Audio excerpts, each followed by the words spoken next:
welcome to another Rusty Rails Rail Fanning Adventure.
On May 18th, 2024, we made a trip to the Tennessee Valley Railroad Museum and rode their train, which is the Missionary Ridge Local. Pulling the train that day was Locomotive number 630. Locomotive number 630 was built in 1904 by the American Locomotive Company and is one of the oldest locomotives that I have ridden behind. So sit back and relax and enjoy the ride as we take a ride on the Missionary Ridge Local.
Good afternoon, ladies and gentlemen, and welcome aboard to the Missionary Ridge Local, train number 100 with groundway service to East Chattanooga and return. My name is Jack, and I'll be your tour guide for our journey back in time here today. In addition to myself, we have your conductor Matt, your trainman Chris, your engineer Frank, your fireman Zach, and your fireman in training Justin.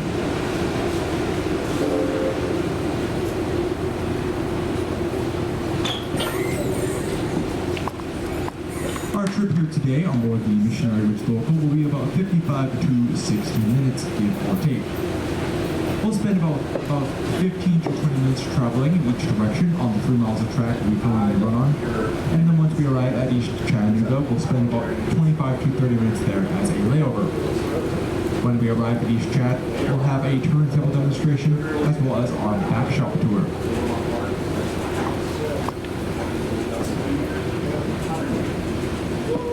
before we can head to East Chattanooga, we need to do one thing, and that's turn our entire train around. Now, as weird as this next part may sound, we need to be going west for a place called East Chattanooga. And so in order to go that direction, since we are typically heading in the wrong direction, east instead of west, we are going to be turning our entire train around on a system of track we like to call RY, or WYE. Now we just take a moment to be coming to a stop, and then we will reverse it on a curve, and then up to the top of a hill. Same rocky hill, the same hill you will use to move the car to enter into the property. Now at the back of your train today, I believe your projecting that is at the back. During the day, we're doing what we call protecting the show. And most of that is protecting the show to serve as a visual for a moment. As when we are turning this entire train around, the track will not be able to see what is behind it. So basically that will communicate to him via the radio and tell him how many car spaces he has left, how many spaces he generally has left, where to stop, which will always clear a nose at points, and head west, or just Chattanooga. So once again, we are going our Y, which will also turn around and head in the proper direction towards Chattanooga. The tracks you're running on the today were built in the early 1850s by the East Tennessee Turntable Railroad. In 1894, the East Tennessee Turntable Railroad merged with a number of other companies to form the famous Southern Railway in 1894. The Southern Railway served the southern part of the United States for 88 years and will go down through America's most important railroads. The Southern Railway was in operation from 1894 until 1992, when it will be merged with the Norfolk and Western Railway to form the Norfolk Southern, which is still operating today with the track to the right of the station. Now, for directorial purposes on our trip today, once again for directorial purposes, we left the stage these players and we right is where the station will be. Once again, when we go down the adjacent track is off the line, we left the floor of the spare base, we walk from the tracks left to the station. All the reasons to turn out our purposes on the radio today, somewhat. But, so once again, left is the display yard right over the track, right over the station will be in this moment.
Gravel road actually is the roadbed for this very line. This is where this line was originally built in the 1850s.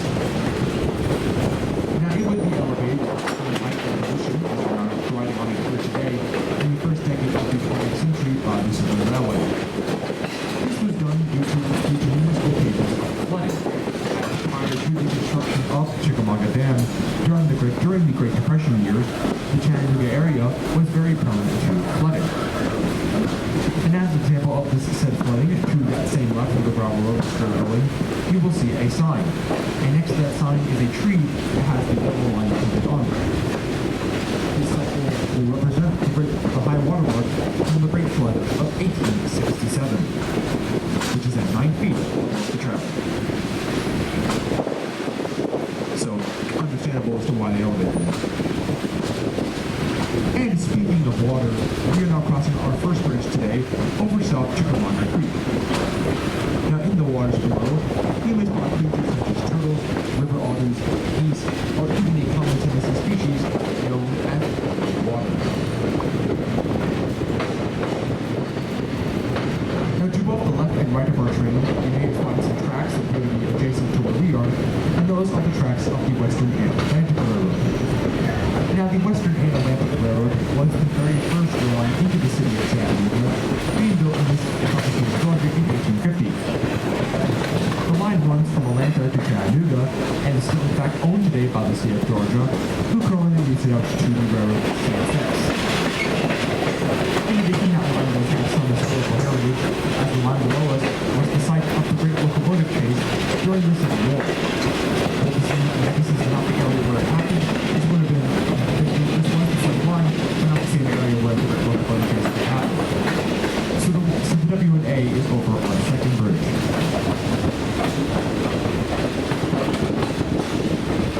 And now to your right of this wall, which is going to the metals. In addition to the we allow us to store expenses equipment on the property. So whilst we're praising our bypass outline, I'll go ahead and talk about the cars you're riding with today. If you're in the car directly behind our locomotive, and the one that I'm speaking out of, you're riding in Central Georgia number 906, built in 1924 by the Turntable Company for the Central Georgia Railroad. The 906 is a Jim Crow era car, which means that there are two great dividers in the middle of the car, which you could probably put two and two together and figure out what they were used for. If you're riding in the middle car on a train, which is the you're riding the Southern Railway number 1000, built in 1955 by the Turntable Company for the Southern Railway. The 1000 is open air and you will be exposed to coal, smoke, soot, ash, and cinder. These are steam engines authentically coal fired. There is also no air conditioning. And lastly, if you're in the rear car of our train, you're riding in Central Georgia number 390, built in 1947 by the American Cotton Foundry for the Central Georgia Railroad. The 390 is a top-line car, which means it's a car passenger, and there is an upper baggage section as well.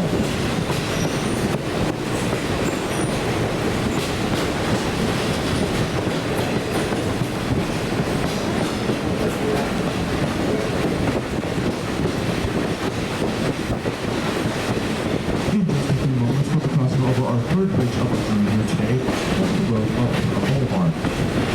Now, if you look at how originally the road was seen to the lowest would have had a tunnel underneath the rail line, hence the rail line's name is the road seen below.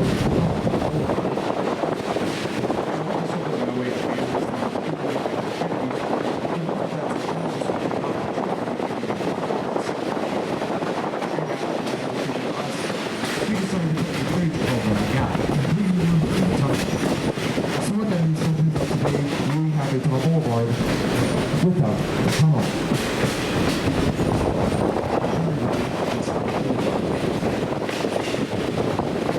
And once we do cross over tunnel boulevard, we will be making our climb up Missionary Ridge. But we will be using a tunnel here to make the tunnel specifically the Missionary Ridge. White side. Now this tunnel is approximately 986 feet in length, higher feet 986 feet in length. So that's about 3 football fields laid down together. Built in 1858, it was dedicated in 1859, and the tunnel was excavated primarily by the use of picks and shovels, as dynamite had yet to be invented until 1867. So in some ways, it could say construction did go off without a bang. Unfortunately, this tunnel would be the reason why this very line was traveled on its abandoned, and this was for 2 reasons. So the first reason was the equipment, because as they were becoming more modern, they also were becoming more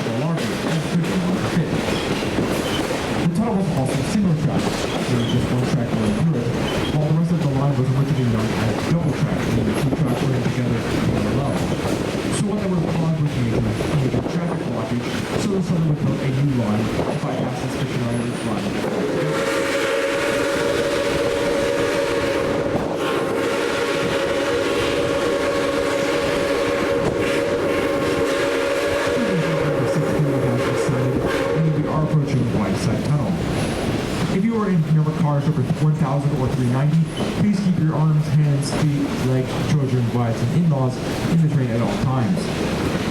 We would like for you to keep what you brought with you here today, after all. In addition, if you have a flashlight app on your cellular or mobile device, I do encourage you to have those out at this time so you can put them up to the windows and illuminate the tunnel walls within, and see the 11 inches of space we have between us and the tunnel walls. So once again, folks, if you're in number 1,000 or 390, please keep your arms, hands, feet, and legs inside the train at all times for your safety. If you want to, you can have your flashlights out already to illuminate the walls within. And get ready, folks, for tunnel time in Tennessee.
Once again, folks, we are now arriving at East Chattanooga.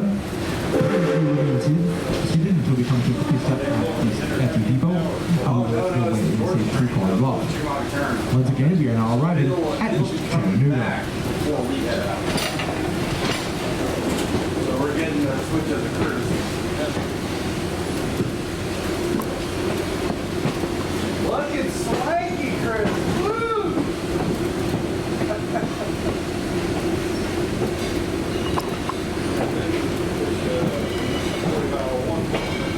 Oh no, one's still two in bed right now.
Before we begin the turntable demonstration here today, just a bit of a brief safety announcement. If you're standing here in our little area, you may notice there is a bright yellow line right at the edge of the turntable pit. If you are standing on or above that yellow line at this time, I ask you to take a big step back. Once again, please do stand behind the yellow line at all times. Once again, please stand behind the yellow line at all times, please, and thank you. Once again, stand behind the yellow line for your safety, please, and thank you.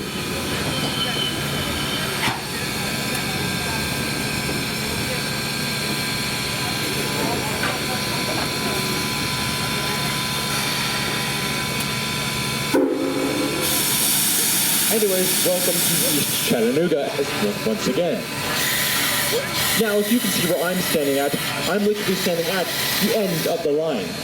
As you can probably quite much see, there is literally nowhere else left for us to go. And so, ladies and gentlemen, with that in mind, we today are going to be using a turntable, turn locomotive number 630, around approximately 180 degrees, so that she can recouple to our train and allow us to head back to where we started from at Grand Junction Station. Now, this turntable was built in 1916 by the American Bridge and Iron Company for the Central of Georgia Railroad, measuring in at about 80 feet in length and weighing in at about 80 tons. Initially built for use in the town of Macon in Georgia, it was later considered obsolete, and the COG took it up north to Cedartown, Georgia, where it sat out the rest of its career until being retired in the early 1970s. Now, we here at the museum will acquire this table in the early 1980s and was placed here into service on July 4th, 1982, where it has regularly spun ever since. Now, this turntable is motor powered. If you can see our shed right over there, we have like your gears and motors right underneath. We also have a box right in that turntable shed. You can't see it, but it's there, which is connected to a bunch of wires and motors. So with the flick of a couple switches, we're able to turn this turntable with the locomotive on it with relative ease. But this did not used to always be the case, as when this turntable was built brand new in 1916, it was initially powered by hand. And what by hand means in this case is that there would have been maybe about 3 to 4 men pushing this entire turntable by themselves, no machines, with the locomotive on it. Thankfully, though, those days are gone, and this turntable was later converted to motor power. That being said, however, there is still a human operating this table. So I'd like you to be my helpers here today. I'd be my good friend Matt's emotional and moral support. So can everybody say hi, Matt? Hi, Matt! Can everybody say thank you, Matt? Thank you, Matt. Also, once again, please do stand behind the yellow line. Once again, please do stand behind that yellow line. Now, today, folks, I have the utmost honor of introducing you to your locomotive, one that is near and dear to my heart, and I sure hope it will be to yours as well after your trip here today. Today, your locomotive is at the astonishing age of 120 years old. Yes, she still runs today, just as she did back in the golden days of Southern Railway steam. Your locomotive today is Southern Railway number 630. Number 630 was built in 1904 by the American Locomotive Company of Richmond, Virginia for the Southern Railway. The 630 is a 280 consolidation type steam engine, meaning she has 2 wheels in the front, 8 wheels in the middle, and then no wheels in the back. The 630 spent its entire career with the Southern Railway until they retired in 1952. Following her retirement, she was sold to the East Tennessee and Western North Carolina Railroad, where she saw 15 more years of active service until being retired again in 1967. Now, the following year, 1968, she was actually repurchased by the Southern Railway for use on their steam program, in which they ran steam engines on the main line and special passenger excursions sponsored by the railway. But as this program became much more popular in the late 1970s, so did the trains. And as a result, Bolt 630 was not able to handle the growing weight of the trains, and was ultimately resigned from the program just 10 years later in 1958 because she was too small. Alas, she would find a new home and was invested at the Tennessee Valley Railroad Museum. She would come to the museum in 1978, and this is where she has successfully been ever since. Now, number 630 would be retired from active service in 1989 due to several mechanical issues. 10 years later, in 1999, she was officially donated to us by Norfolk Southern, officially becoming a member of our collection. 2 years later, in 2001, restoration began for a second time to bring 630 back to operational glory. After 10 long and grueling years by which restoration was completed in March of 2011, the number 630 has remained in regular service at the museum ever since, and should remain as such until her boiler tank expires within the next year or so. Now our train here today is sitting on track number 1.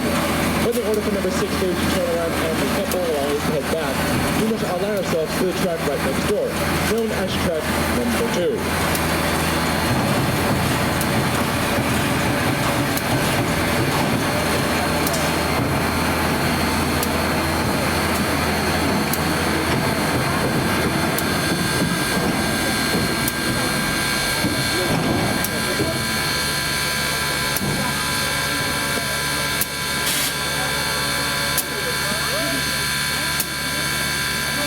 Alrighty, ladies and gentlemen, I would like now to give a big round of applause for our crew today, especially Matt and the engineer as Jack, Craig, and Justin.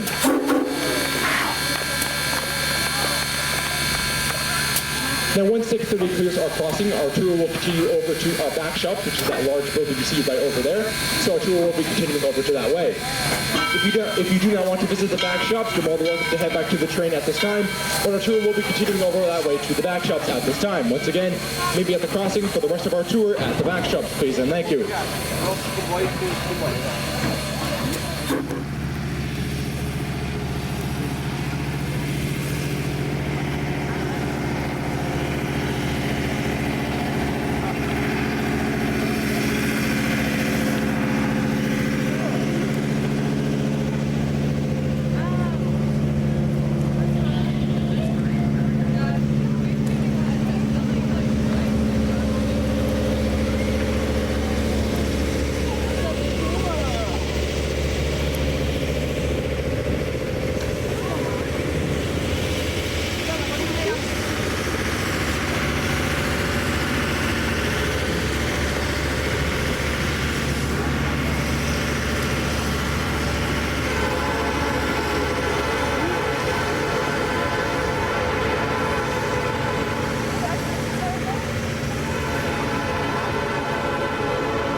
Alrighty, ladies and gentlemen, are we enjoying our trip here today so far?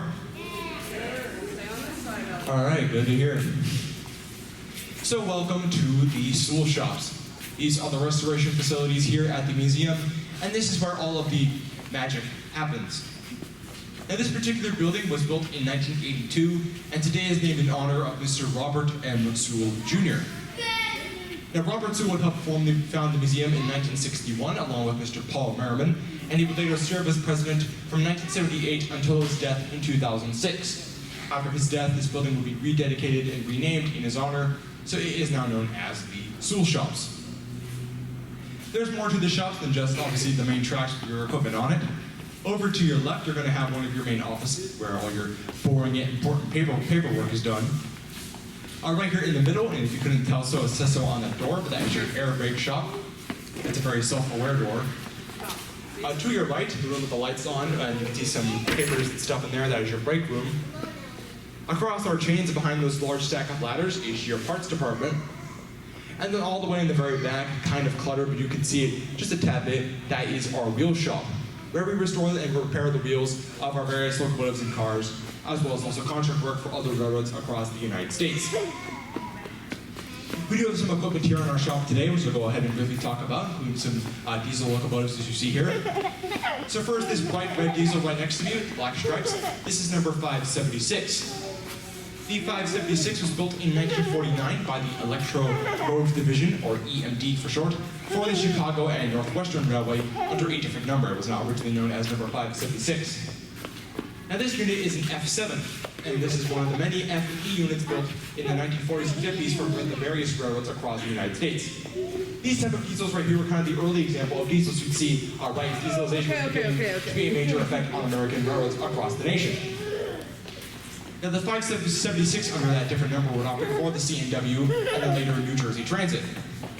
Now when it entered preservation, it would end up on a couple tourist roads in New Jersey and South Carolina, in which it was painted in the colors of the Lehigh Valley, which it never actually operated for, but this was the paint scheme it wore as a precinct. Now this diesel ended up in a couple of other places as well, but then it would end up actually abandoned in a siding of Mississippi for relatively unknown reasons, but it ended up being there along with sister number 578. Thankfully, we rescued those two in 2021, and they have been here on the property ever since, remaining in rather okay condition. And number 576 here is undergoing a restoration to operational condition.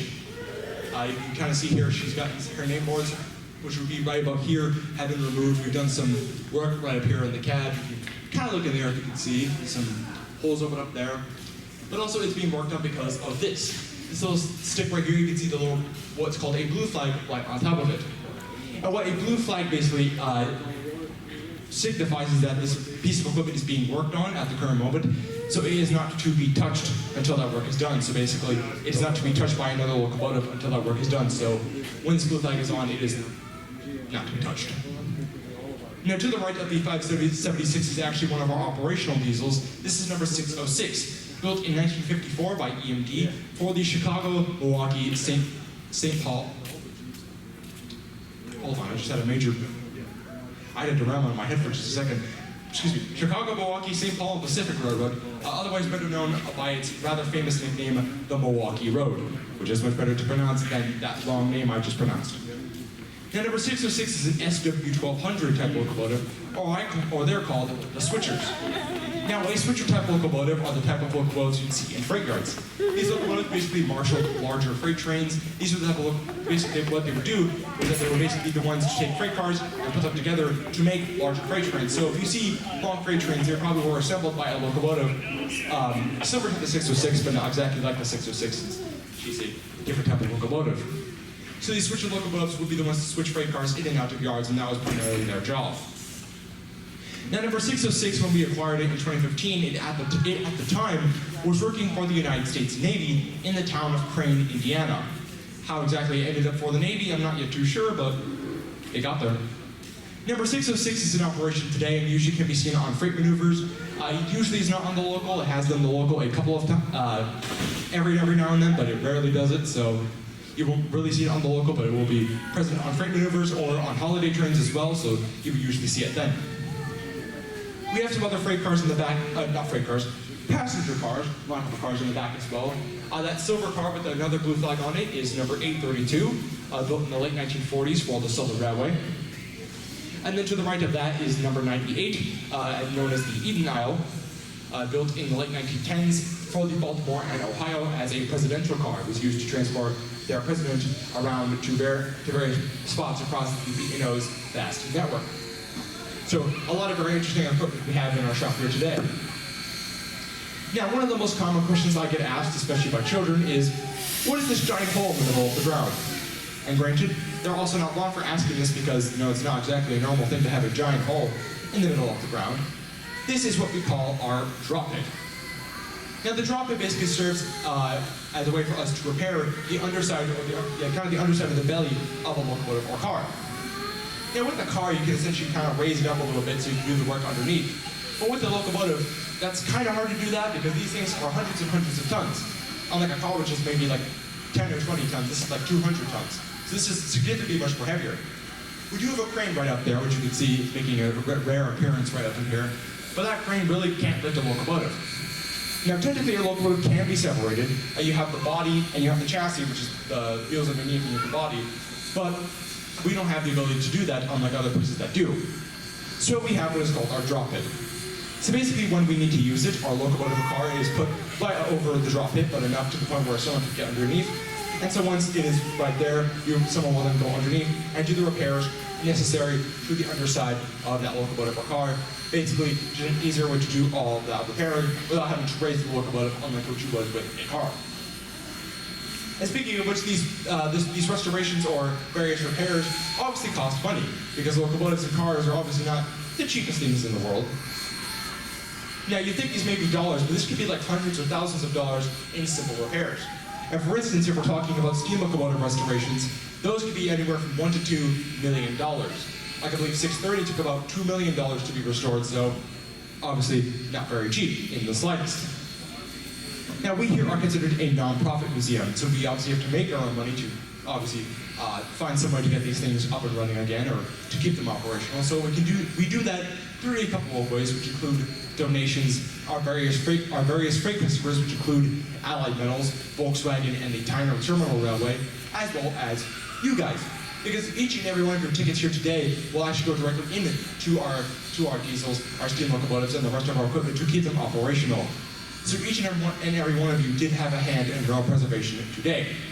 So you are helping into keeping these things running for the future.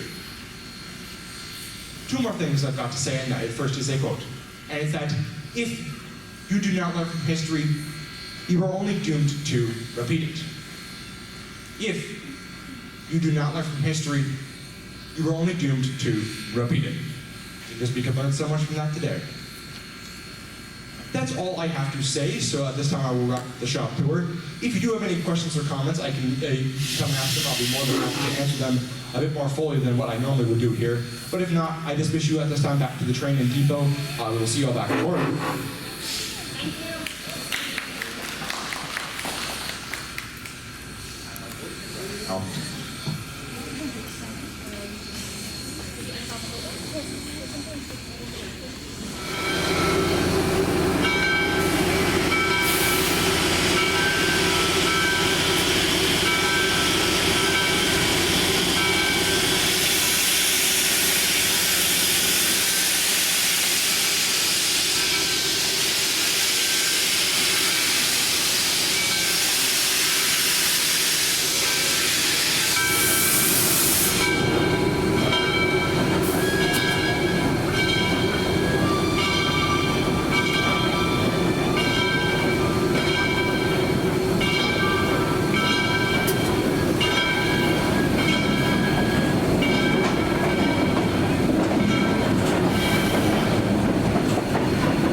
departing East Chattanooga and are making their way back to where we started from at Grand Junction Station, officially concluding our trip here today.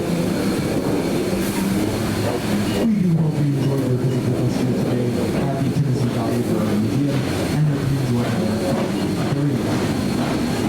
As you can choose to visit us again in the future, we do have many other things available, much more on this podcast local. We have our development and training from Chattanooga. We have our two short trips, which is the two longer ones, the Chickamauga Turn and the Turntable Special, from Chickamauga to Georgia, I believe. We have holiday themed rides, which is the holiday lights train in just a month. We have our annual Gale Conference in April, as well as Founders Day in mid-September. We also have the Hiwaukee River Rail Syndicate Adventure and the Copperhead Special, both of which depart from Chattanooga, Tennessee. For more information on other things, you can just click on the form and see our website at www.tennessee.com. Once again, our website is www.tennessee.com. For more information on other things, as well.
behalf of myself and the rest of our team, we do hope you enjoyed your trip at this play and have a great weekend.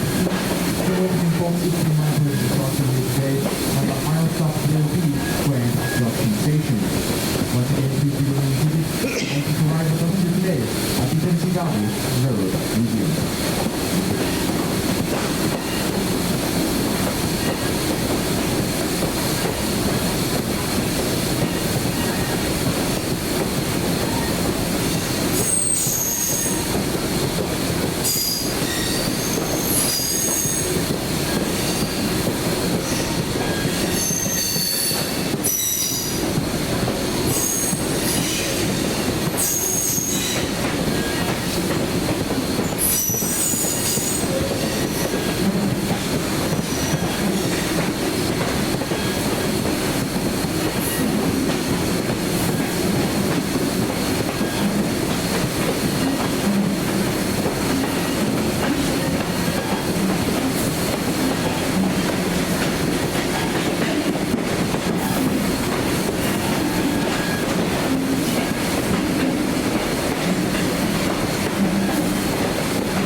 you to our current channel members.